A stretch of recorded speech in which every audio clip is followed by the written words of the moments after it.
Hey everyone, it's Jexie. Welcome back for another video. Today I thought I'd talk a little bit about the mind of an addict. Again, it's important to remember that this is just my experience with addiction and I can't speak for everybody, but after talking with a lot of other people, I think that my experience isn't unique, and so although it may not be specific to everyone, I do think it may be helpful in giving you an insight into how an addict mind works. After being clean for 6 years and meeting others in recovery, I've found that there's been some constants in regards to how we think as a whole. The disease of addiction does affect the brain, and I think just like a lot of other mental health disorders, although each person's experience with it is different, there's some overall similarities that can be seen across the board. So a lot of times people have trouble understanding why addicts do what they do when they're in active addiction. You know, somebody can go from being like the most truthful, honest, like kind-hearted person, and when they're in the grips of active addiction, they lie, they steal, they cheat, and they become a person that is totally unrecognizable from who they were before. I think it's important to remember, again, to separate the person from the disease. Just because a person is in active addiction and is acting completely outside their normal selves doesn't mean that part of them that you've always loved is gone. It's just kind of hidden away. In recovery, we have this amazing ability to refine that part of ourselves and reconnect with the person that we were before we got involved with drugs. And also, please know, when I say drugs, I'm including alcohol, really any kind of drugs. I think it's easier to understand substances as a whole as opposed to trying to relate to any specific use. Because in my experience, I found that whether your addiction was to alcohol, heroin, it doesn't matter. The behaviors are sort of the same. So the way I describe how an addict's mind works and why addicts do what they do when they're in the grips of active addiction, it's sort of like, imagine yourself walking through the desert for 3 days and you haven't had any water. And you come to a place and there's a glass of water for you. And after 3 days of no water, your body you need it. You need that water to live. When you see that glass of water, you're going to drink it.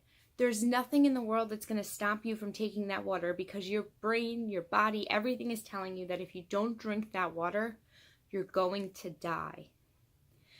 The way I use that, because especially with those of us who have been addicted to opiates, the feeling of needing to use to not die is the same. So if you take somebody who's addicted to opiates, and this could be for other addictions too, I'm using opiates because that's my personal experience, and I was walking in the desert, and I had the option after 3 days of not having water to have water or opiates. My brain would tell me that I needed the opiates more than the water. When you don't get the drugs, your body and your brain is literally telling you you're dying without it, that you need it to survive. Survival mode totally kicks in, and you're not consciously trying to hurt other people by lying or cheating or stealing. That's not your intention. Everything is overruled by this instinct to survive. And although it may sound crazy, imagine what you would do for that glass of water. 3 days in the desert and you have that glass of water. Maybe it's somebody else's and they've holding on to it, and you know if you don't get that water, you're going to die. What would you be willing to do to get it? That's how addicts feel when they're trying to get their next drug. They're not purposely trying to be bad people, but they're no longer thinking rationally. They're thinking about that next high, not because it makes them feel good or they want it, because their brain and bodies are telling them that they need it. When you view addiction in that way, it can make certain behaviors more understandable. If you were in that kind of survival mode, would you steal money from your loved ones?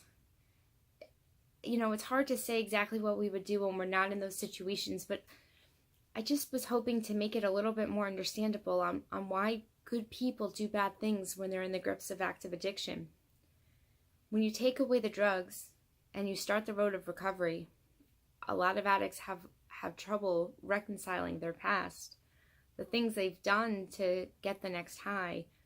That can be a really, really hard thing to do. And for many, it's overwhelming and it causes them to go back to using. It's easier to keep using because that's what you're familiar with than to face your mistakes, to apologize to your family who may have heard the words "I'm sorry" from you hundreds of times. They can't know that this time you mean it. So the best thing to do in early recovery is just putting the next foot forward, right? Showing your family and your friends that you're actually serious about recovery, that you're doing something different, that you're not just saying the words "I'm sorry," but you're understanding how your actions have hurt them. In recovery, it's important for us to recognize that our behaviors and our actions and even our words or thoughts have affected other people. We often are very self-centered and believe that our using only affected us. How could other people be impacted by the fact that we use drugs? It's not an easy concept to come into to really understand, right? I always believed that my actions hurt me alone and nobody else. When I got into recovery, I had to really understand that that wasn't the case. That my children, my husband at the time, my friends, neighbors, other people were impacted by my choices. So through the recovery process, I've come to accept the mistakes that I've made and the choices I've made.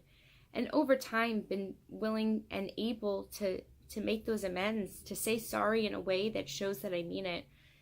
And by staying clean, a lot of that comes much easier. Look, if you've got just a couple weeks clean, saying you're sorry to your family isn't going to mean much. But if you keep moving forward in your recovery program, your friends and family will see that effort. They'll see the changes. You won't have to tell them. They'll know.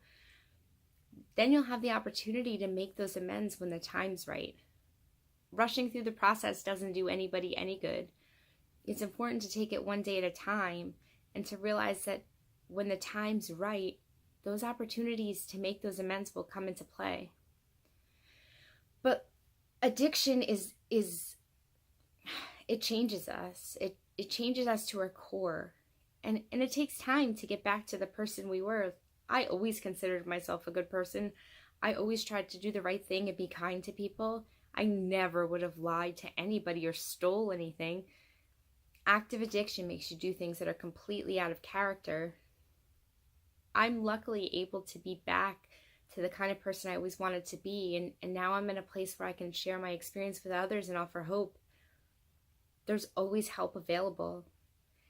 And I think the worst part about addiction is when you feel like you're dying, you just want to give up. You may not want to use anymore, but you don't think that there's any options. Getting clean is hard, and if you don't know where to go or what to do, how do you even get clean? How do you get off drugs? The great news is that there are lots and lots of options. There's lots of programs out there, and different people will benefit from different programs. You don't have to keep using. There's always another way. So, I hope that this video has helped explain a little bit about how addicts think, and hopefully we can explore more topics in the future. Have a great day, everyone.